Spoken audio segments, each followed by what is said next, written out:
This is the fourth time trying to shoot this video, so hopefully this time works. Hey, what is good everyone, Chris here, welcome back to the channel, and today we're talking about the APS C sensor of 2021, the best APS C sensor on the market this year. And I downsized everything to 2 cameras. I wanted to include more, but these 2 had been released in 2021, and that's why I'm gonna talk only about this, and I'm gonna choose one that in my opinion it's the best APS C sensor of this year. So let's start with the first one. This one probably everyone knows, it's the XC4, the camera released in January 2021 by Fujifilm, and it's probably one of the most debated and one of the most talked camera on YouTube and pretty much everywhere in the photography world, because nobody expected this camera to look and come up with all these features. And what I'm talking about is the fact that comparing to the XC3, the old XC line camera, this one has been stripped of many things. One is the focus mode right here, the other one is the dial on the back, another one is the grip in the front, and also the little notch on the back. And also Fujifilm decided to make this camera a hipster vlogging camera and came up with this top flip or flip top screen, whatever you want to call it, that I would say I don't hate that much.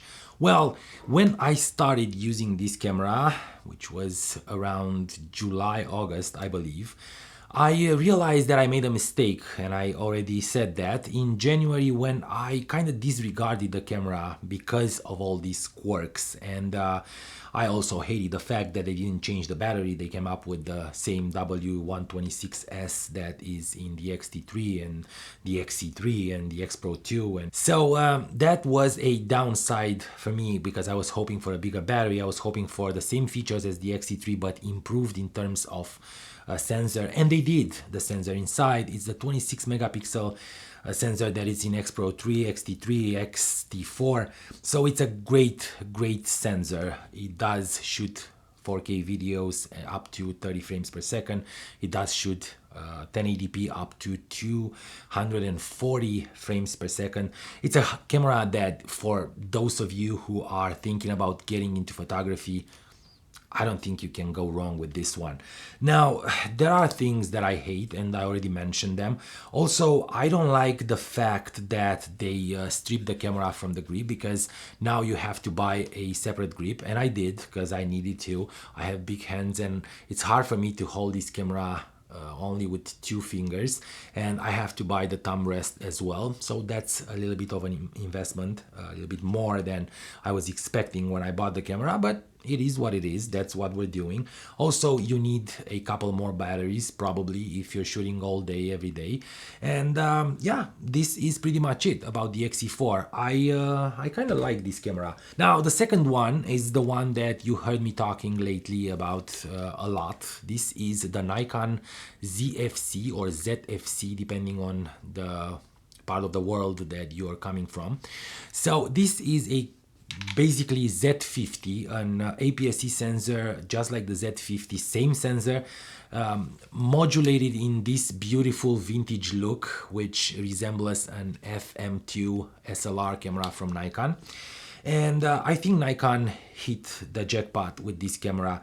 It's a hipster camera. It's a beautiful design, and it comes in different colors. This is a black and silver, but they come in brown and green, I think mint green, and I think it's a little bit of a pink or orange, peach, something like that. They're beautiful colors. Now, besides the fact that it looks hipsterish and the fact that, you know, it's a Nikon camera that looks vintage, I believe that this one was a great camera to release in 2021 when people were looking for something enjoyable, something to carry around all day and be proud of it.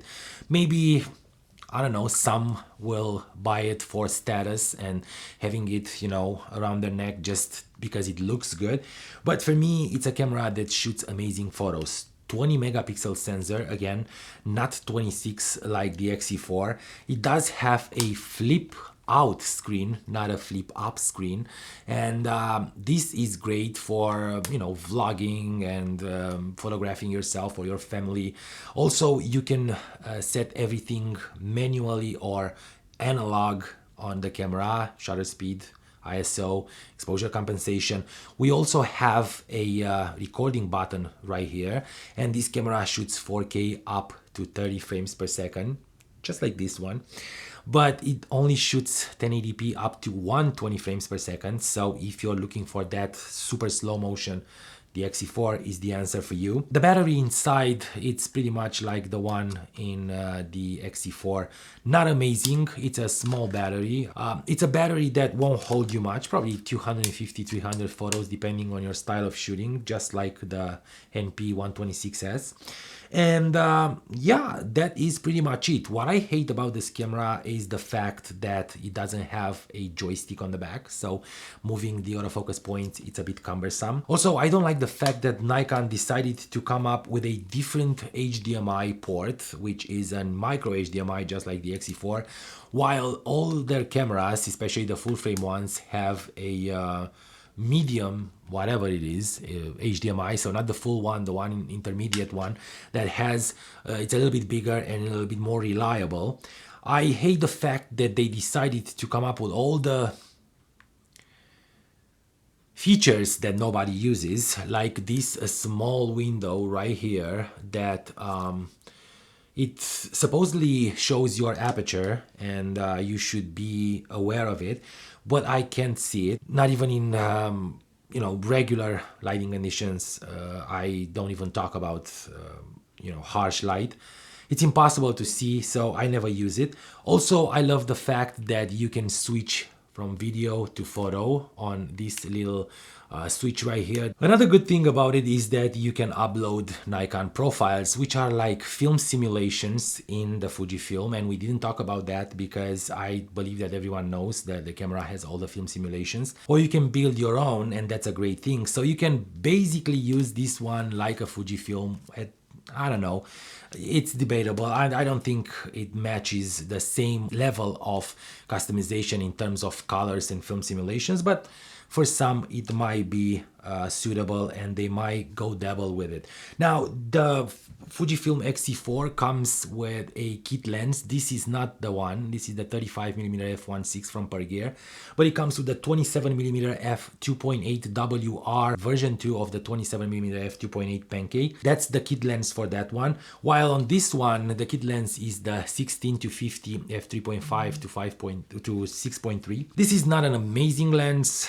by any means. It's just a simple kit lens, but the quality of the image is great, and other than trying to obliterate those backgrounds and have beautiful shallow depth of field, if you are getting this camera to shoot your family or travel or street photography even, I think this lens is a must. It's a stabilized lens, so it helps with video as well, and like I said, these cameras have great video capabilities. So this is it. Oh, and the ZFC has the second dial right here, so we have front and back dials. That is even better because you can customize the dials whatever you want, to use it for aperture and stuff like that. That might be because Nikon doesn't have a ecosystem for the APS C sensor as big as Fujifilm, and their lenses don't come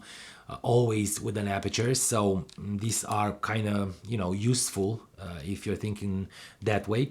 So yeah, these are the two cameras that I have to decide between which one is the best APS C of 2021, and I already made my mind, and I hope you guys will not hate me for that, but my choice for the APS C sensor of 2021, and sensor, it's not good because this sensor has been released in 2020 if I remember correctly. Well, the APS C camera of 2021, it's the Fujifilm XE4.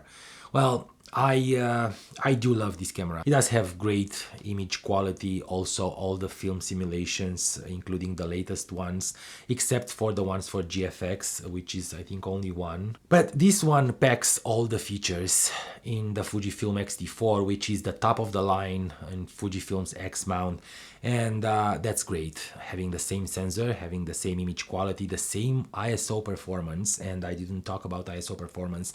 They're both doing very well up to 6400 ISO, but I do love the form factor on this camera, and I will definitely compare it with my new Fujifilm X100T, but this one is a bit smaller than the 100T and packs a little bit more power than this one, though I love the 100T for whatever it can do and the fact that it's super compact and you can have it with you all the time.